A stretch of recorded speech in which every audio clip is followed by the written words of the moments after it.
Segunda parte. La segunda parte comienza con una estrofa de una canción del grupo sueco Kent, leída en sueco por Miguel Ganzo Mateo y leída después en español por Ernesto Ramírez.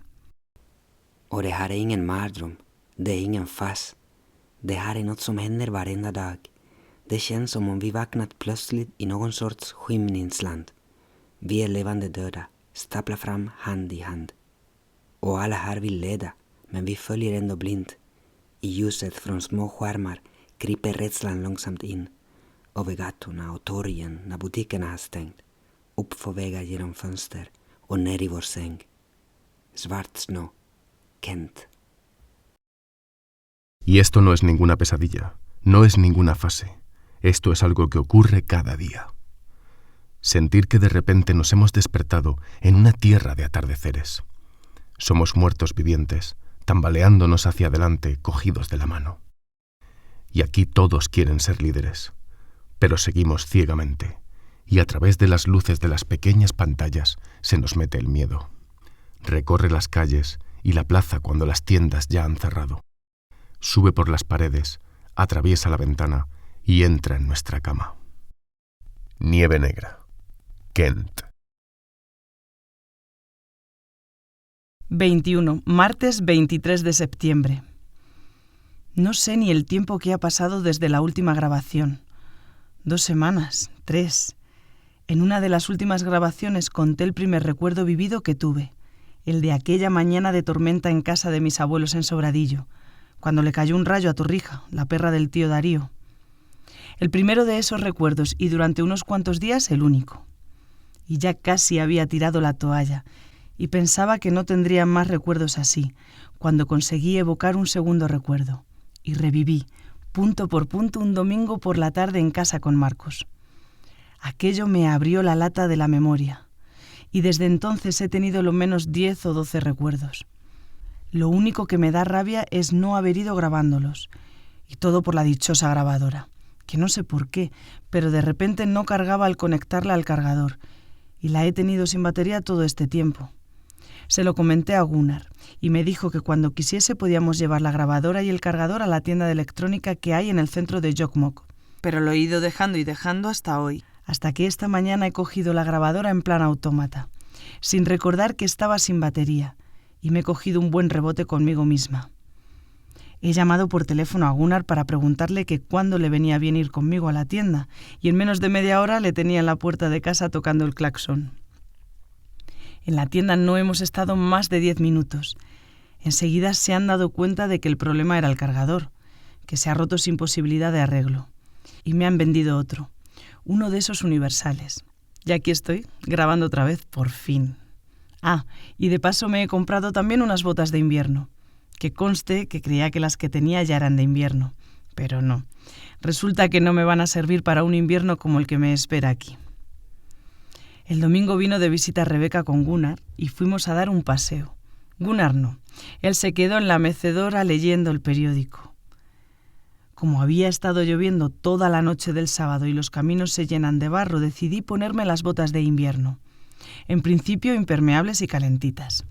Se las enseñé orgullosa a Rebeca, que las miró, las cogió y me dijo que no me van a servir para el invierno porque tienen la suela demasiado plana, que en cuanto haya placas de hielo me voy a partir los dientes. Y no hubo discusión posible. Me dijo que eran unas buenas botas, de otoño, perfectas para el paseo que íbamos a dar, pero para el invierno, y el invierno estaba al caer, iba a necesitar otro tipo de botas. Así que hoy hemos estado de compras Gunnar y yo. Shopping in Jokkmokk Downtown. Las botas me las he comprado en una tienda que hay al lado del supermercado y que llevan 2 señores mayores, de la quinta de Gunnar. Y se nota que tienen experiencia vendiendo, porque además de con las botas, he salido de allí con un gorro, 2 pares de guantes, varios leotardos y camisetas interiores de lana. Ahora estoy preparada para todo lo que venga. Después de las tiendas hemos ido al mismo bar al que fuimos la otra vez, en el que me comí el pitipana, y esta vez me he pedido una pizza 4 estaciones. Estaba la tele puesta y había bastante jaleo en el bar, porque justo en ese momento estaban apareciendo vecinos de Jokkmokk en las noticias nacionales. Resulta que una empresa de minería está haciendo unas exploraciones en el término municipal de Jokkmokk, no muy lejos de aquí. El plan es hacer una mina de hierro en una zona en la que tradicionalmente pastan los renos de los samis, y algunos de los que salían en la tele eran samis, y se habían vestido con las ropas tradicionales para la ocasión.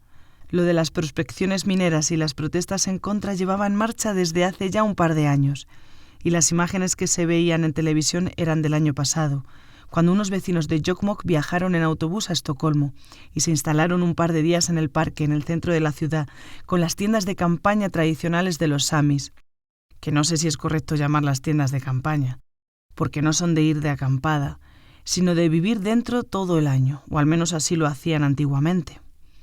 Pusieron las tiendas de campaña en el centro de Estocolmo y solo faltaban allí los renos, que son el motivo principal de la discordia.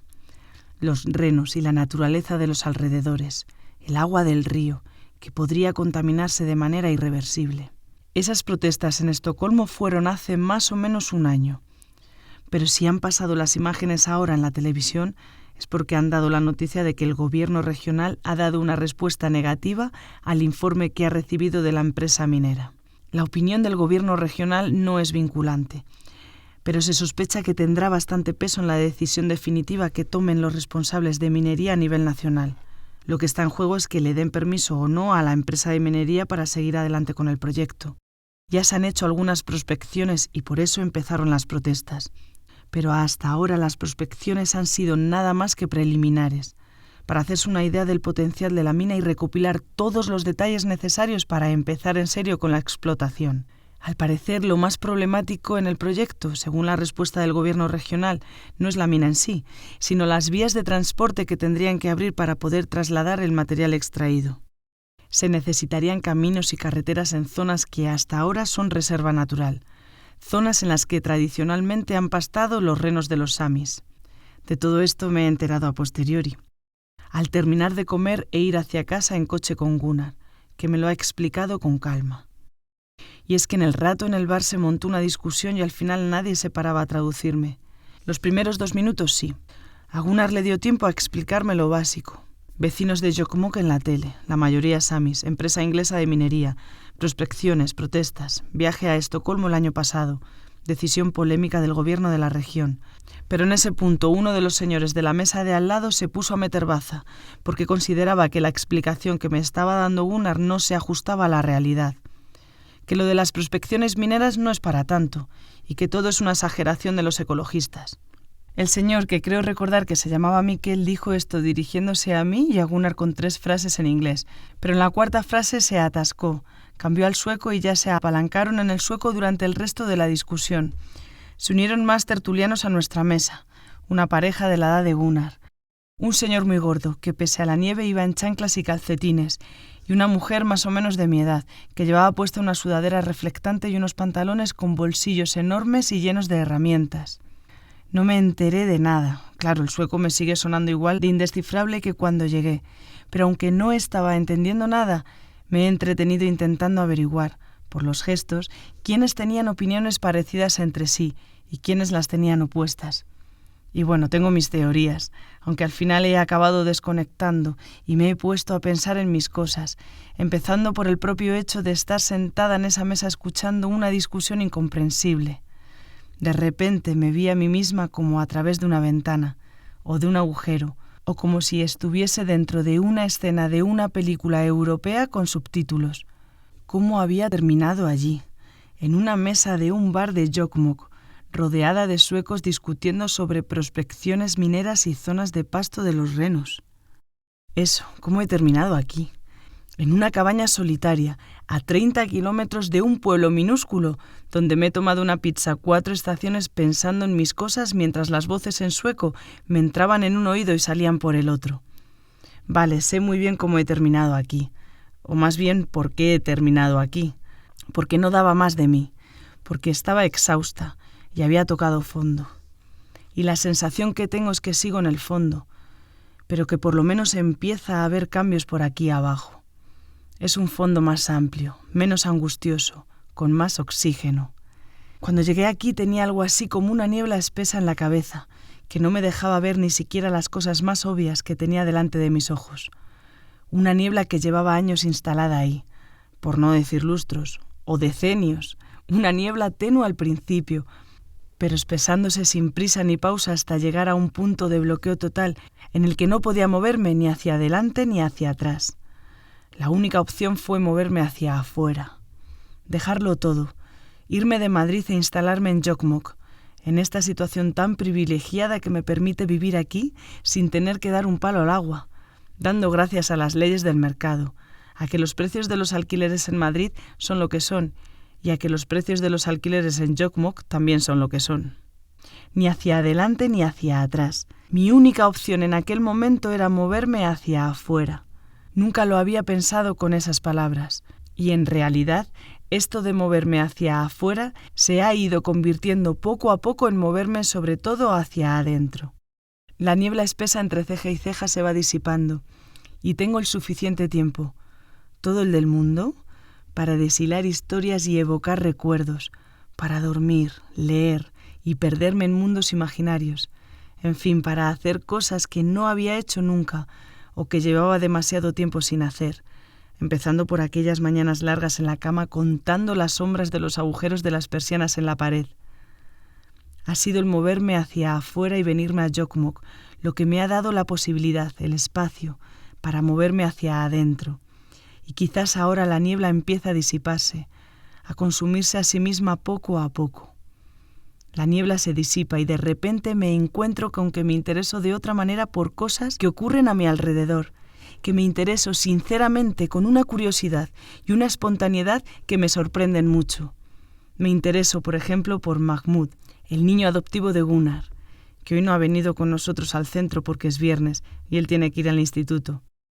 Bueno, digo que es un niño adoptivo, pero no lo ha adoptado, solamente está viviendo un tiempo en su casa. Y tampoco es que sea un niño, tiene 16 años y es bastante más alto que yo. Nos llevamos bien Mahmoud y yo. Hace un par de días vino de visita con su bicicleta, la antigua bicicleta verde de Astrid, la que usó toda su vida y que ha estado varios años cogiendo polvo en uno de los trasteros de Gunnar. Pero desde hace 3 semanas tiene un nuevo dueño que no hace pereza para recorrer los 10 kilómetros de distancia que hay entre casa de Gunnar y el centro de Jokkmokk para ir al instituto. Anteayer, como terminó las clases más pronto de lo habitual y le sobran las fuerzas, decidió venir a visitarme a media tarde. O sea que después de hacerse los 10 kilómetros de vuelta hasta casa de Gunnar, continuó 20 kilómetros más hasta llegar a mi cabaña. Lo de venir hasta aquí se le ocurrió de repente. Tenía ganas de montar más rato en bicicleta y decidió venir a verme. Llegó por sorpresa, pero a mí no es difícil pillarme en casa.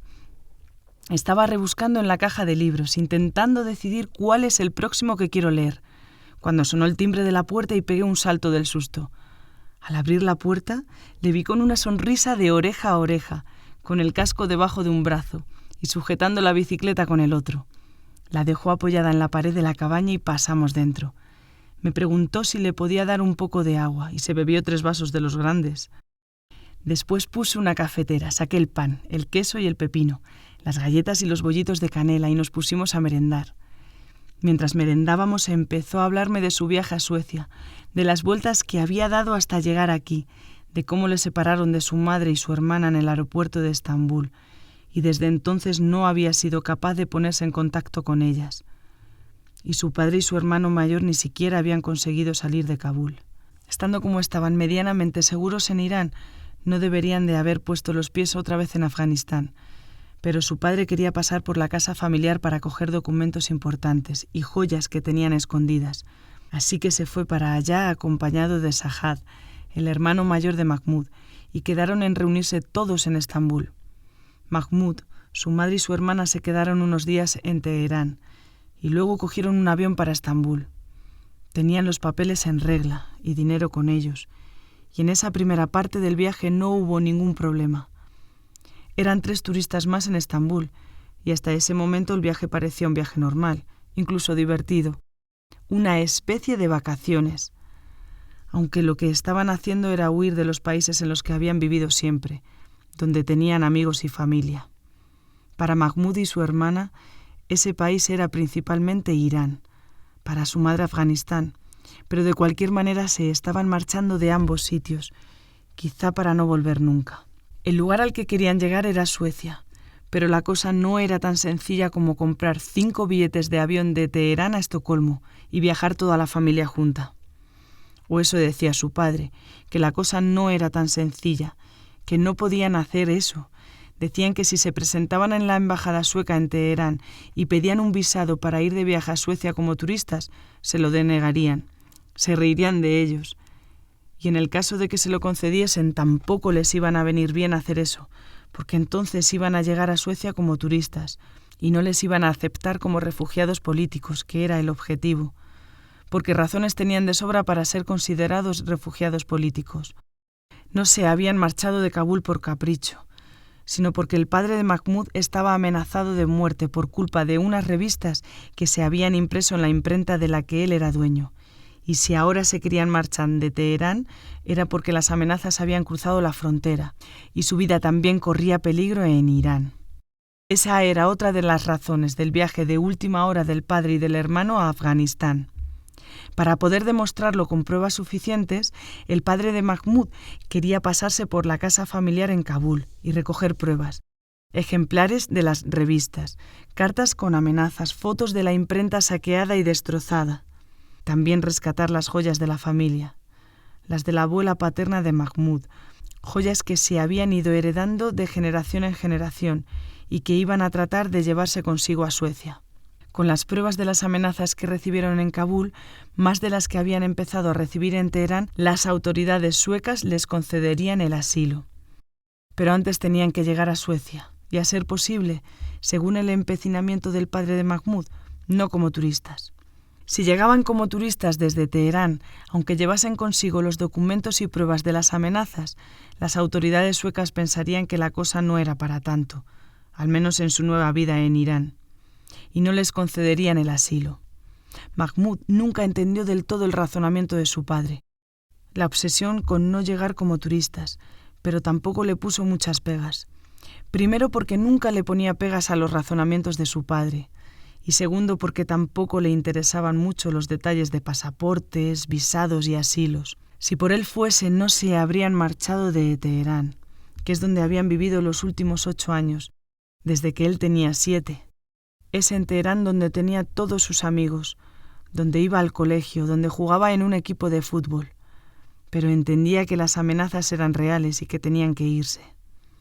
Así que no llegarían a Suecia como turistas, sino a escondidas y con la ayuda de unos amigos de su padre, unos antiguos clientes de la imprenta que, entre otras cosas, tuvieron en su día un grupo de música, y por eso su padre siempre les llamaba los rockers.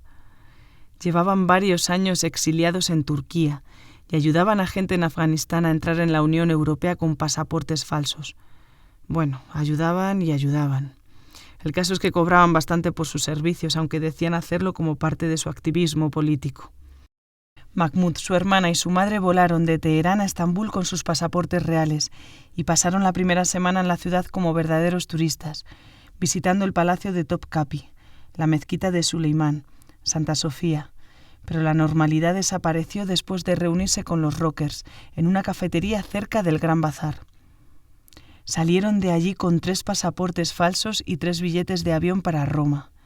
En los nuevos pasaportes encontraron las fotos que su padre había enviado a los rockers unos meses antes, pero ahora sus caras estaban asociadas a nuevos nombres y apellidos. Por motivos de seguridad, que tampoco entendieron muy bien del todo en el breve encuentro en la cafetería, no les dieron a los 3 el mismo apellido. La madre y la hermana sí que recibieron el mismo apellido y se iban a presentar como madre e hija en el aeropuerto. Pero a Mahmoud le tocó otro apellido, así que tendría que presentarse solo en el control de policía. También le habían cambiado la edad, y en lugar de 15 años, que son los que tenía, según el pasaporte nuevo eran 19. Cosa no del todo descabellada, porque la verdad es que Mahmoud está bastante desarrollado para su edad. Además de los apellidos diferentes, la gran sorpresa del encuentro con los rockers fue que los billetes de avión no fuesen para Estocolmo, sino para Roma. No les había sido posible conseguir billetes para Estocolmo, y en realidad decían daba lo mismo, porque una vez dentro de la Unión Europea podrían moverse por ella con libertad y sin tener que enseñarle el pasaporte a nadie, sobre todo si evitaban los aviones. El viaje de Roma a Estocolmo podían hacerlo en un tren. Eran casi 2 días de viaje, pero los trenes en Europa son cómodos. Mahmoud, su madre y su hermana volvieron al hotel y se encerraron en la habitación triple que compartían a discutir qué es lo que debían hacer. Es decir, si debían seguir adelante con el plan o si debían esperar. Lo de los apellidos diferentes y lo del viaje a Roma eran pequeños inconvenientes si lo comparaban con la gran preocupación que tenían los tres en ese momento. Que el padre y el hermano mayor de Mahmoud no terminaban de llegar a Estambul, que no tenían noticias de ellos y que seguramente todavía no habrían conseguido salir de Afganistán. Lo único que sabían es que 2 días antes todavía estaban en Kabul, viviendo en casa de unos amigos de confianza, y que su hermano se había acercado a un hotel con conexión a Internet para escribirle un correo electrónico a Mahmoud y decirle que estaban bien, pero que no sabían cuándo iban a poder salir de Kabul, y mucho menos cuándo iban a poder llegar a Estambul. Quizás podrían estar allí en 1 semana, pero también es posible que la cosa se alargase. ¿Quién sabía? Lo mismo tardaban 1 mes en llegar. No tenía sentido que esperasen tanto tiempo. Además, los Rockers ya habrían comprado los billetes de avión, y mejor perder solo 2 billetes que no perder los 5.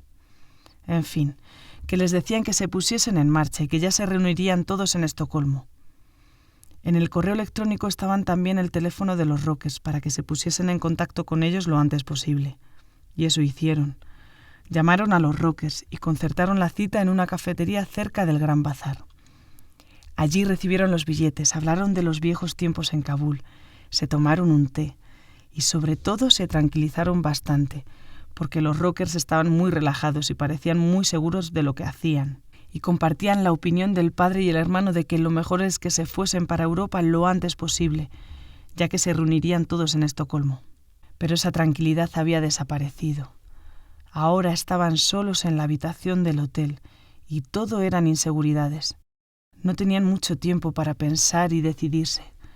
Los billetes para Roma eran para dentro de 3 días, y aunque en 3 días les dio tiempo para cambiar de opinión unas cuantas veces, al final pesaron mucho las palabras del padre y del hermano mayor, y las de los Rockers. Todos los que habían organizado y planeado este viaje les decían que tenían que ponerse en marcha y coger ese avión. Ellos dudaban, Mahmoud en particular dudaba mucho, pero no estaba acostumbrado a llevar la contraria a las decisiones de su padre, sobre todo cuando se trataba de decisiones importantes. Así que cuando llegó el día del viaje, hicieron lo que se esperaba de ellos, ponerse en marcha. Fueron al aeropuerto de Estambul y se separaron antes de pasar por el control policial. Mahmoud lo haría primero, y 5 minutos después irían su madre y su hermana. Luego se reunirían en la zona de embarque. Pero eso nunca sucedió. Mahmoud no sabe qué pasó. Seguramente descubrieron que sus pasaportes eran falsos en el control policial. El caso es que no aparecieron por la zona de embarque. ¿Y qué hacen en Turquía con la gente que intenta viajar con pasaportes falsos? ¿Los llevan a la cárcel? ¿Será posible que su hermana y su madre estén en una cárcel de Estambul desde entonces? Pero su hermana es demasiado pequeña para estar en una cárcel. Tan solo tiene 12 años. ¿Y los Rockers? ¿Habrán recibido ayuda de ellos? Mahmoud no se quedó con el teléfono de los Rockers. Lo tenía apuntado su madre. Y ni su madre ni su hermana responden al teléfono. No ha recibido noticias de ellas desde entonces, y tampoco de su padre o de su hermano. Aquel día en el aeropuerto de Estambul empezó su otra vida. Esta vida nueva en la que tiene que arreglárselas él solo y en la que todo es complicado. Aunque últimamente le vayan mejor las cosas y esté muy contento de vivir con el abuelo Gunnar, que es como él le llama. Pero algunos momentos han sido duros, muy duros, como los primeros días en Italia, tan duros que todavía no es capaz de hablar de ello. Me contó todo esto mientras merendábamos y dejó su relato parado ahí, en el momento en el que se quedó solo en el aeropuerto. No le apetecía hablar de los días en Italia, y además se estaba empezando a hacer tarde y quería que le diese tiempo a volver a casa de Gunnar en bicicleta antes de que se hiciese de noche. Podíamos haber llamado a Gunnar por teléfono y que viniese a buscarle con el coche, pero Mahmoud quería volver en bicicleta. Quería probar un camino diferente al que había usado para venir hasta casa. En las 3 semanas que lleva viviendo en casa de Gunnar, ya se conoce la zona mucho mejor que yo, y parece que está contento viviendo allí. La idea es que alguna familia de la zona con hijos de su edad le acoja para que viva con ellos, pero mientras aparece o no aparece esa familia, Está a gusto en casa de Gunnar. Sigue yendo al psicólogo una vez por semana para desenredar la madeja del trauma que le causa los ataques de pánico. Y Gunnar ya le ha dicho que se puede quedar el tiempo que quiera en su casa.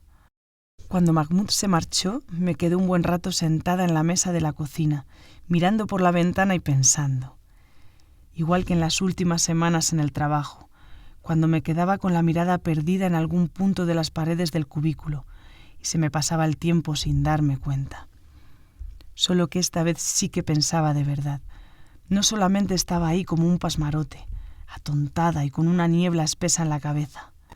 Estaba pensando en Mahmoud, en las cosas que no se ha animado a contarme porque le han faltado fuerzas, en todo lo que habrá vivido a sus 16 años, en los paisajes de Afganistán y de Irán, tan distintos a estos que veo todos los días. No se me va de la cabeza la historia de la separación de la familia, el control en el aeropuerto de Estambul, el padre y el hermano que no consiguen salir de Kabul, la madre y la hermana que quizás estén en una cárcel en Turquía, o las habrán deportado a Afganistán. Y me doy cuenta de que no sé nada de cómo funcionan estas cosas: pasaportes, visados, deportaciones, derecho de asilo, delitos migratorios. ¿Hay delitos migratorios? He estudiado Derecho, pero hay que ver qué poco me cunde. No sé nada del tema, pero me interesa, quiero saber. Y eso ya es una novedad grande, yo interesándome por algo. Ni recuerdo cuándo fue la última vez. Ahora echo en falta el internet que no tengo para poder consultar cosas, pero voy a intentar no caer en la tentación de instalarlo en la cabaña, como me propone Niklas, que me ha insistido varias veces. Pero quizás puedo usar algún ordenador en la biblioteca de Jokmok. La he visto esta mañana cuando hemos estado de compras, un edificio pequeño en la que ponía Bibliothek, muy cerca de la tienda de los 2 abuelillos donde me he comprado las botas de invierno. No, mejor no poner internet aquí, que estoy muy tranquila. Mis únicas fuentes de información son Gunnar, Raquel y Mahmoud, y Niklas, y los libros de la caja. Ya me he leído todos los de Asimov, los de las fundaciones y otros más que había suyos, uno sobre el universo, sobre la Alta Edad Media, sobre los romanos, una guía de la Biblia, de todo. Me he acostumbrado a su forma de escribir y me da pereza cambiar de autor. Pero no me va a quedar otra porque no hay más libros suyos en la caja. Después de mucho dudar, me he decidido por empezar a leerme uno de Antonio Machado. Mi única referencia de Machado es de la época del instituto y solo recuerdo lo del caminante no hay camino. Pero yo creía que nada más que escribía poesía, y este libro que he encontrado parece más bien una novela o algo así. Se llama Juan de Mairena y ya está esperándome en la mesita de al lado de la mecedora. Solo me falta encender la chimenea. Voy a salir al porche a por leña.